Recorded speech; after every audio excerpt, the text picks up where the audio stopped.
বাপের কথা কেউ কয় না তো, আসলে যে বাপটা কিন্তু বেশি কষ্ট করে, এই বাপটার কথা কেউ কয় না।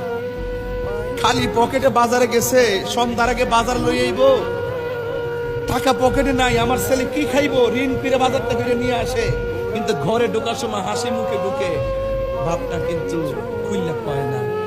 আরে বাপে 1200 টাকা বেতন পাইছে, কয়েকটা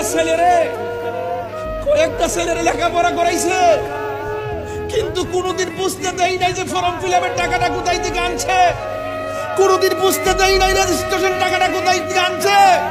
আমার কাছে তো বড় কষ্ট লাগে, ছোট্ট একটা পেটের মধ্যে 2 সন্তানের জায়গা হলো, ছোট্ট একটা পেটের মধ্যে 2 সন্তানের জায়গা হলো, আর তোর লক্ষ টাকার ফ্ল্যাটের ভিতরে, তোর লক্ষ টাকার ফ্ল্যাটের ভিতরে তোর মার জায়গা করে দিতে পারলি না।